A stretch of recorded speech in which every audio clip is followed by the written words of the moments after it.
નમસ્કાર દર્શક મિત્રો, રિયલ સમાચારમાં આપનું હાર્દિક સ્વાગત છે। સમાચારોની શરૂઆત કરતા પહેલા એક નજર કરીએ આજના મુખ્ય સમાચારો પર।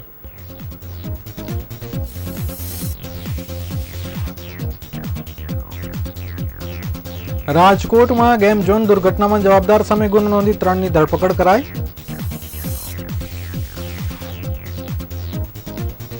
રાજકોટના આગ કાંડે સુરતના તક્ષશિલા દુર્ઘટનાની યાદો તાજી કરાવી।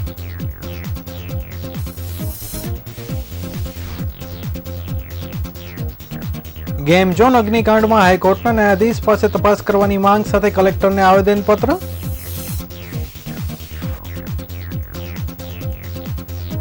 સુરતમાં સ્માર્ટ મીટર સામે રોષભેર 5000 વાંધા અરજી ડીજીસીએલમાં અપાઈ।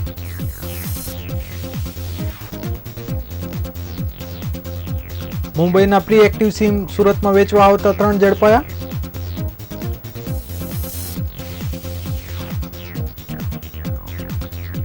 સુરતના સામાજિક ટ્રસ્ટ દ્વારા 51,000 બાળકોને નિઃશુલ્ક પુસ્તક વિતરણ કરાયું।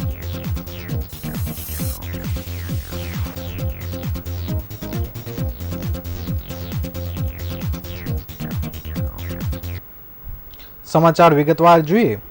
રાજકોટના કાળા રોડ પર આવેલા ટીઆરપી ગેમ ઝોનમાં અગ્નિકાંડની ઘટનામાં અત્યાર સુધીમાં 28 લોકોના મોત થયા છે। ત્યારે આ સ્થિતિ વચ્ચે ગેમ ઝોનમાં આગ કઈ રીતે લાગી તેની સીસીટીવી આવ્યા છે, જેમાં ગેમ ઝોનની અંદર વેલ્ડિંગ કરતા સમયે આગ લાગી હતી। તણખા નીચે જડતા ધીરે ધીરે આગે વિકરાળ સ્વરૂપ ધારણ કર્યું હતું, જેના સીસીટીવીમાં જોઈ શકાય છે। બહુ ચર્ચાસ્પદ અને ગંભીર ગણાતા રાજકોટ અગ્નિકાંડ કેવી રીતે સર્જાયો તેના સીસીટીવી ફૂટેજ સામે આવ્યા બાદ ટીઆરપી ગેમ ઝોનના શનિવારે સાંજે 5:30 વાગ્યાની આસપાસ અનેક લોકો આનંદ મોજ મસ્તી માણી રહ્યા હતા। તેમાં એકાએક આગ લાગી હતી। ગેમ ઝોનમાં એક જગ્યાએ ઉપરથી સાઈડથી વેલ્ડિંગ કામ ચાલતું હતું, જેના તણખા નીચે રહેલી જ્વલનશીલ વસ્તુ પર પડ્યા હતા। તણખા પડતા જ નીચે સળગેલી તેવી વસ્તુ આગ પકડી હતી। અગ્નિશામક સાધનોથી આગ ઓલવવાનો પ્રયાસ કરાયો હતો, પણ જોતજોતામાં લાગેલી આગે વિકરાળ સ્વરૂપ લઈ લીધું હતું। 28 નિર્દોષ આ આગમાં બુઝાઈ ગયા હતા। બીજી બાજુ ટીઆરપી ગેમ ઝોનના માલિક સંચાલક સામે એફઆરઆઈ નોંધાઈ છે। યુવરાજસિંહ સોલંકી અને પ્રકાશ જૈન સહિત 6 આરોપી સામે તાલુકા પોલીસ સ્ટેશનમાં ગુનો નોંધવામાં આવ્યો છે। આ તમામ સામે આઈપીસી 304, 308 સહિતની કલમો હેઠળ ફરિયાદ દાખલ કરવામાં આવી છે। આજે વહેલી સવારે રાહુલ રાઠોડ રાજકોટ ક્રાઇમ બ્રાન્ચમાં હાજર થયો છે। પ્રાથમિક દ્રષ્ટિએ રાહુલ રાઠોડ નામના ભાગીદારની દેખરેખ હેઠળ વેલ્ડિંગની કામગીરી થઈ રહી હતી। નોંધનીય છે કે કુલ 6 લોકો સામે ગુનો નોંધાયો છે, જેમાંથી 3 લોકો ઝડપાઈ ચૂક્યા છે।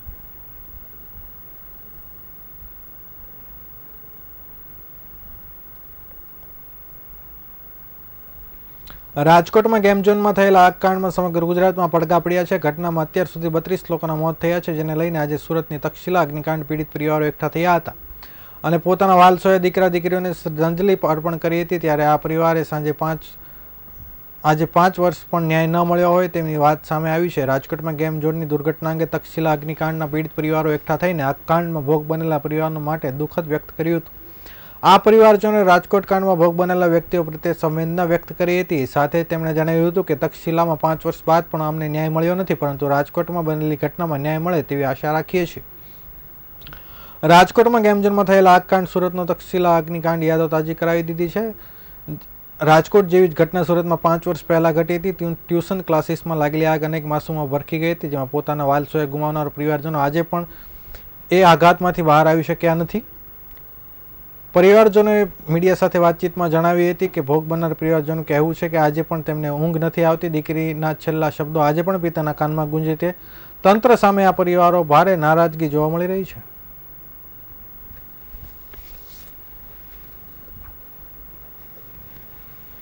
हत्याकांड हुआ है उसका 5 साल हो गया, आज भी हमको न्याय नहीं मिला, मालियों को न्याय नहीं मिला। ये बार बार होता है, इसलिए हम ये कहना चाहते हैं कि भ्रष्ट लोगों कभी सुधरेंगे? ये भ्रष्ट कॉरपोरेशन और मिली भगत से चल रही है सरकार, कब सुधरेंगे और कब ये लोगों को न्याय दिलाएंगे? રાજકોટ શહેરમાં ગેમ ઝોન ડેડ ઝોનમાં પરિવર્તન થયું હોય તે રીતે આગમાં 32થી વધુ જિંદગી હોમાઈ ગઈ છે। ત્યારે આગની દુર્ઘટનામાં નિર્દોષ નાગરિકો મૃત્યુ થયા છે, જેના જવાબદાર માલિકો મહાનગરપાલિકા, પોલીસ વિભાગ અને પ્રશાસનીય અધિકારી સીધા જવાબદાર છે। તેથી આ ઘટનાની તપાસ હાઈકોર્ટ પાસે કરાવવા કોંગ્રેસ દ્વારા માંગ કરાઈ છે। કોંગ્રેસના આવેદનપત્રમાં લખાયું છે કે છેલ્લા કેટલાક વર્ષોથી રાજ્યના શહેરમાં આવી ઘટનાઓ વારંવાર થતી રહી છે। મોટા પ્રમાણમાં જાનહાનિ થઈ છે। સરકાર કેટલીક કમિટી બનાવી છે, પણ આજ સુધી ન્યાય મળ્યો નથી. ગુજરાત રાજ્યમાં કાયદો અને વ્યવસ્થા સ્થિતિ પડી ભાંગી છે. સરકારનું કોઈપણ સંસ્થા પર નિયંત્રણ નથી, જેથી આ બાબતે ગંભીરતાથી લઈ ઉચ્ચતર ન્યાયાલયના ન્યાયાધીશ પાસે આ માનવસર્જિત ગુનાહિત ઘટનાની તપાસ કરવામાં આવે. કોંગ્રેસ નેતાઓએ કહ્યું કે માનવસર્જિત દુર્ઘટના છે. આ પ્રશાસનીય દેખરેખ હેઠળ ડોમ ચાલતું હતું, જેથી ત્યાંના પોલીસ અધિકારી, પોલીસ કમિશનર સીધા જવાબદાર છે, જેથી તેમના પર તપાસ થવી જોઈએ. સાથે સખતમાં સખત સજા કરવામાં આવે તેવી માંગ પણ કરવામાં આવી હતી. ગુજરાત સરકારનું કોઈ જ નિયંત્રણ નથી. મીણાપીપળામાં થઈ રહ્યું છે ભ્રષ્ટાચારનો ઉત્તમ નમૂનો છે, તેમ પણ તેઓ કહી રહ્યા હતા.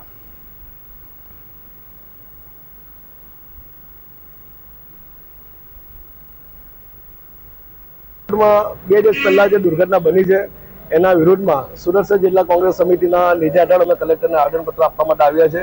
અને ખાસ કરીને ભારતીય જનતા પાર્ટીમાં એક જ એવો ભાઈડો માણસ છે વજુવાળા, જે ભાજપ શાસનમાં ભ્રષ્ટાચાર ચાલે છે ખુલ્લીને વાત કરી છે. અને એમને પોતે પણ કહ્યું છે કે રાજકોટ મહાનગરપાલિકાના અધિકારી સામે આના વિરુદ્ધમાં ગુનો દાખલ થવો જોઈએ. ખાસ કરીને વજુભાઈએ જે હિંમત બતાવી છે એ જ હિંમત ભારતીય જનતા પાર્ટીના શાસકો પણ બતાવે એવી અમે વિનંતી કરીએ છીએ. અને બીજું કે જ્યારે પણ ગુજરાતના અલગ અલગ શહેરોમાં આવી દુર્ઘટના બને છે ત્યારે ભાજપ એમના માનીતા અધિકારીઓને આગળ કરી એસઆઈટીની રચના કરે છે. એસઆઈટી એક સરકારનું રમકડું જેવું મારું સ્પષ્ટપણે માનવું છે. બીજું કે જ્યારે પણ આ દુર્ઘટના બની છે, એસઆઈટીની રચના કરી છે, એ એસઆઈટીએ રિપોર્ટના આધારે કયા અધિકારીનો સજા થઈ એવું જાહેર કરે. તક્ષશિલા કાંડમાં પણ દુર્ઘટના બની ત્યારે એસઆઈટીની રચના કરી, આજે પણ એ આરોપી લોકો સજા થઈ નથી. એટલે સરકાર આવા ખોટા ઘટાકડા બંધ કરે અને જવાબદાર અધિકારી સામે પગલાં ભરે. અને ખાસ અમારી એક માંગણી છે કે હાઈકોર્ટના નિવૃત્ત જજ સમક્ષ આ બનાવની તપાસ થવી જોઈએ અને તાત્કાલિક અસરથી રાજકોટ મહાનગરપાલિકાના મ્યુનિસિપલ કમિશનર હોય, રાજકોટ જિલ્લા કલેક્ટર હોય કે રાજકોટ પોલીસ કમિશનર તાકીદે સસ્પેન્ડ કરવા જોઈએ અમારી માંગણી છે. સ્માર્ટ મીટરને લઈને સરકાર ફિક્સમાં મુકાઈ ગઈ છે. બિલ વધારે પડતું આવતું હોવાની સાથે સાથે એડવાન્સ પેમેન્ટ કરવું પડતું હોવાથી લોકોમાં ભારે રોષ જોવા મળી રહ્યો છે. ત્યારે લોકોએ કોંગ્રેસ અને આમ આદમી પાર્ટી દ્વારા સપોર્ટ કરવામાં આવી રહ્યો છે. કોંગ્રેસ દ્વારા સોસાયટીમાં જઈને વિરોધ કરવા માટે લોકો પાસેથી વાંધા અરજી લખાવવામાં આવી રહી છે. 5000 અરજીઓ એકઠી કરીને DGVCLમાં જમા કરવામાં આવી છે. સ્માર્ટ મીટરનો વિરોધ યથાવત જોવા મળી રહ્યો છે. પૂણા વિસ્તારમાં કોંગ્રેસ દ્વારા 5000 જેટલા વાંધા અરજી લોકો પાસે લખાવવામાં આવી હતી. આ અરજીનો કોંગ્રેસના નેજા હેઠળ DGVCLમાં વડી કચેરી કાપોદ્રા ખાતે સબમિટ કરવામાં આવી હતી. લોકોની સોસાયટીએ જઈને તેમને સ્માર્ટ મીટરના ગેરફાયદા વિશે જણાવી વિરોધ કરવામાં આવ્યો હતો. સ્માર્ટ મીટર નહીં લગાવવા માટે અરજી આપવામાં આવી હતી. કોંગ્રેસના નેતા દિનેશ સાવલિયાએ કહ્યું કે લોકો ત્રાહિમામ પોકારી ગયા છે, ત્યારે અમે જિલ્લા કોંગ્રેસના તમામ લોકોને વિરોધ નોંધાવીએ છીએ. તેમાં ગ્રાહક નંબર સહિત અરજી કરીને 5000 અરજીઓ પ્રથમ તબક્કાથી લઈને વિરોધ કરાયો છે. આ જ રીતે સ્માર્ટ મીટરનો બાયકોટ યથાવત રહેશે.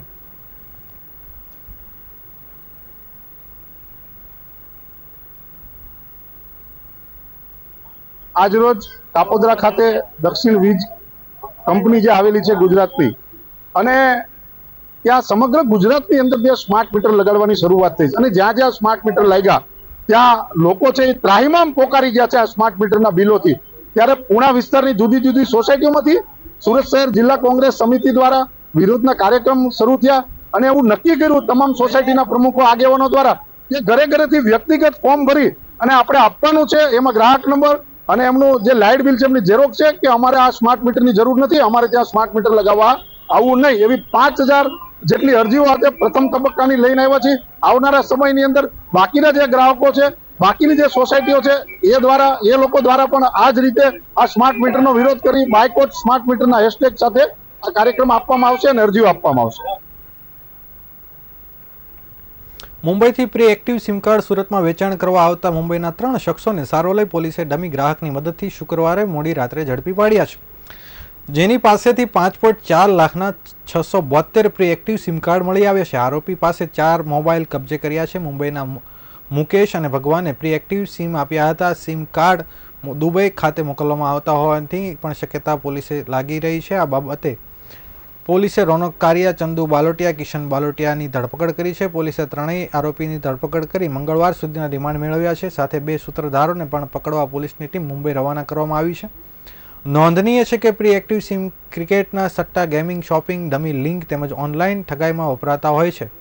મુંબઈમાં એરટેલ અને વોડાફોનમાં કામ કરતા મુકેશ અને ભગવાન કંપનીના સિમ કાર્ડનું પ્રમોશન કરવા રોડ પર છત્રી રાખી સિમ વેચતા હતા. સિમની ખરીદી કરવા આવતા ગ્રાહકોને બાયોમેટ્રિક વખતે એકવાર પ્રોસેસ બરાબર થઈ નથી કહી બીજી વાર પ્રોસેસ કરાવી એક સિમ કાર્ડ ગ્રાહકને આપી બીજું સિમ કાર્ડ પોતાની પાસે રાખી લેતા હતા.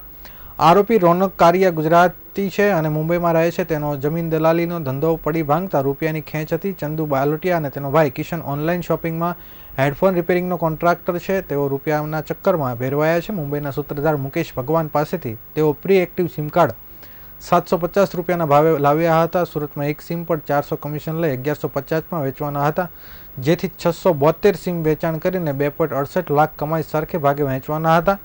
આ ત્રણેય ત્રિપુટી અગાઉ નવસારીમાં 100 પ્રી એક્ટિવ સિમ કાર્ડ વેચાણ કર્યું હતું. નવસારીમાં સિમ કાર્ડ કોને આપ્યા તે અંગે હવે પોલીસ તપાસ શરૂ કરી છે. જે તે વખતે 40 થી 50 હજારની કમાણી કરી હોવાની વાત પણ મળી રહી છે.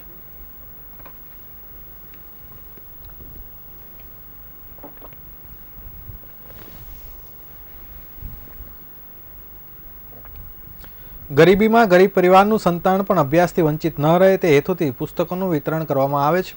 છેલ્લા 10 વર્ષથી થતા પુસ્તક વિતરણ કાર્યક્રમમાં આ વખતે સેવક એજ્યુકેશન એન્ડ ચેરિટેબલ ટ્રસ્ટ દ્વારા 51,000 જેટલા વિદ્યાર્થીઓને વિનામૂલ્યે પુસ્તકો અને નોટબુક સહિતની સ્ટેશનરી આપવાનું શરૂ થયું છે. આ કાર્યક્રમનો સૌપ્રથમ રાજકોટના સર્જાયેલી કરુણ ક્રાંતિના હતભાગીઓને શ્રદ્ધાંજલિ આપવામાં આવી હતી. ટ્રસ્ટના ફાઉન્ડર વિજય ગેલાણીએ કહ્યું કે 10 વર્ષ અગાઉ 40 વિદ્યાર્થીઓથી આ કાર્યક્રમની શરૂઆત કરવામાં આવી હતી, ત્યારે આજે ટ્રસ્ટમાં મોટી સંખ્યામાં લોકો જોડાયા છે. 1,000થી વધુ કાર્યકરોની ટીમ દ્વારા સમગ્ર મેનેજમેન્ટ કરવામાં આવે છે. વિદ્યાર્થીઓને પાઠ્યપુસ્તકોની સાથે સાથે સ્ટેશનરી પણ આપવામાં આવે છે. હું પોતે અભ્યાસ પરિસ્થિતિને કારણે નહોતો કરી શક્યો, પરંતુ બીજા વિદ્યાર્થીઓના પ્રશ્ન ન આવે તે માટે આ કામ કરી રહ્યા છે. આજે 51,000 વિદ્યાર્થીઓ સુધી પહોંચ્યા છે. સુરત સહિત વડોદરા, અમદાવાદમાં પણ કામ થઈ રહ્યું છે. ત્યારે આગામી સમયમાં સૌરાષ્ટ્ર અને સમગ્ર ગુજરાતમાં સેવાકીય પ્રવૃત્તિ પ્રસરવાની નેમ પણ તેઓએ લીધી છે.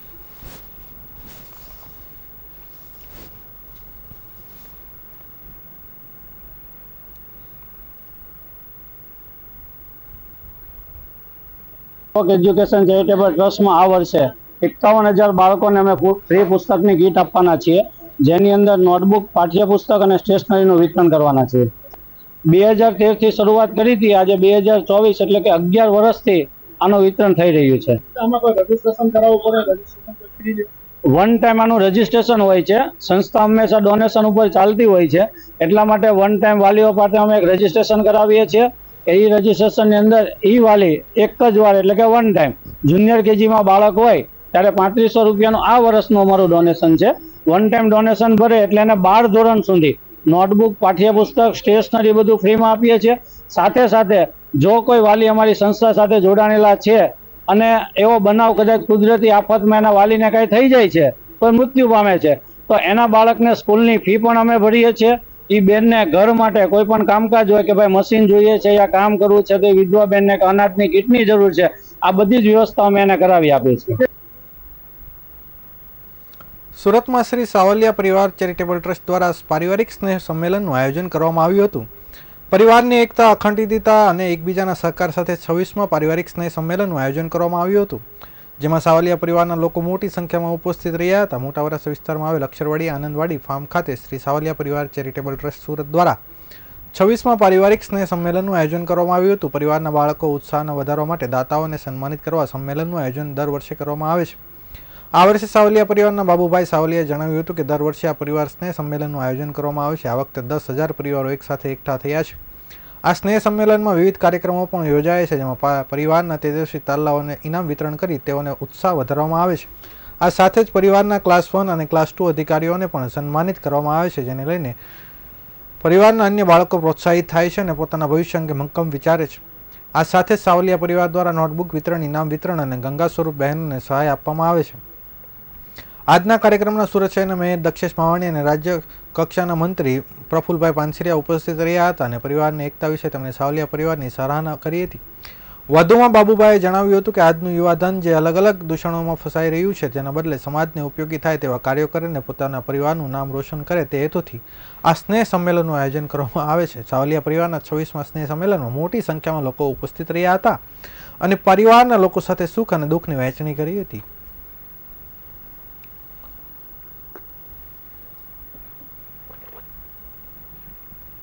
આજે અક્ષરવાડી આંગણવાડી બંને ફાર્મની અંદર સાવલિયા પરિવારનું આજે 26મું સ્નેહમિલન સમારોહ અમે યોજી રહ્યા છીએ.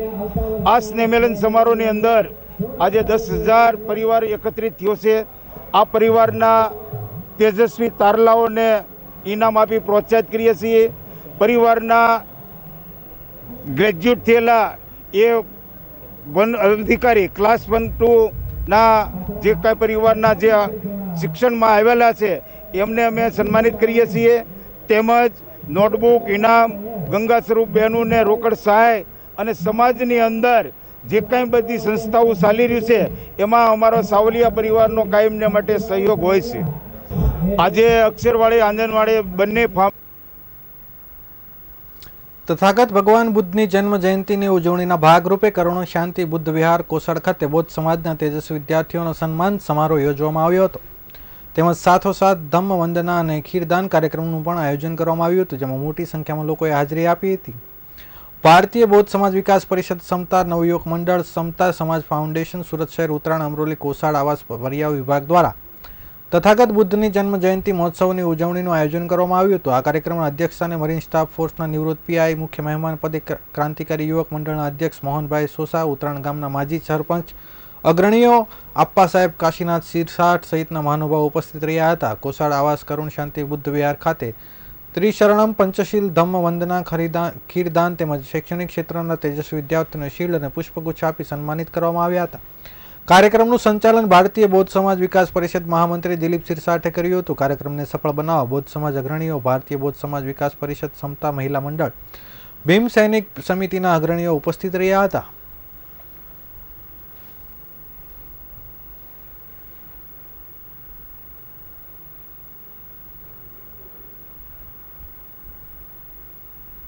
અમે દર વર્ષે વિશ્વને દુઃખમાંથી મુક્તિનો માર્ગ બતાવનાર મહામાનવ તથાગત કરુણા સાગર ભગવાન ગૌતમ બુદ્ધજીની 2568મી જન્મજયંતિની ઉજવણીના ભાગરૂપે કરુણા શાંતિ મહાબુદ્ધ વિહાર કોસાડ ખાતે બુદ્ધ સમાજના તેજસ્વી વિદ્યાર્થીઓનો સન્માન સમારંભ, ધમ્મવંદના કાર્યક્રમ, ખીરદાન કાર્યક્રમ અહીં અને ધમ્મ પ્રવચનનો કાર્યક્રમ અહીં રાખવામાં આવ્યો છે.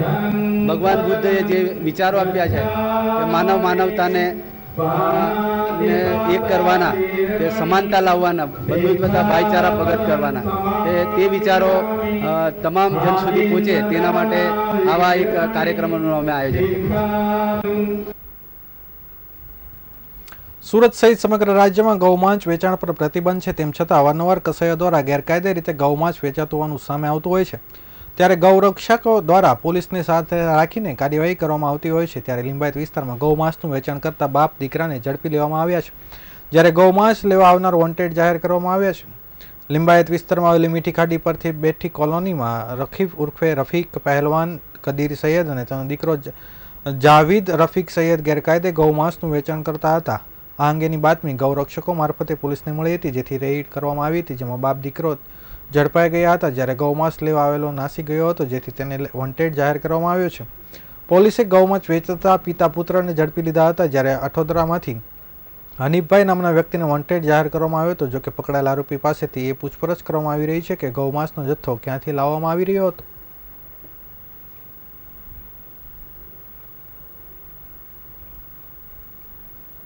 સમાચારો સમાપ્ત કરતા પહેલા ફરી એક વખત નજર કરીએ આજના મુખ્ય સમાચારો પર.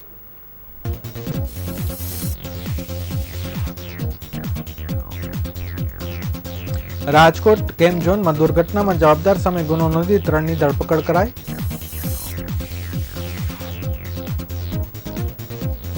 ગેમ ઝોન અગ્નિકાંડમાં હાઈકોર્ટના ન્યાયાધીશ પાસે તપાસ કરવાની માંગ સાથે કલેક્ટરને આવેદન.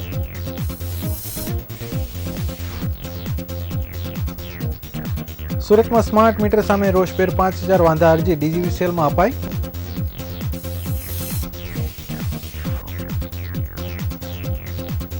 મુંબઈના પ્રી એક્ટિવ સિમ સુરતમાં વેચવા આવતા 3 ઝડપાયા.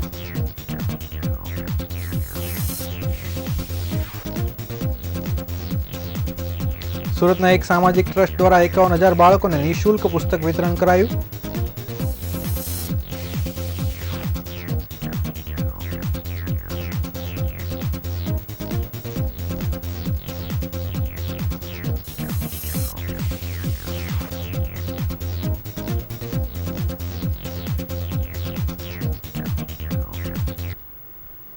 આ હતા અત્યાર સુધીના રિયલ સમાચાર. નવા સમાચારો સાથે ફરીથી મળીશું. ત્યાં સુધી રજા આપશો. નમસ્કાર.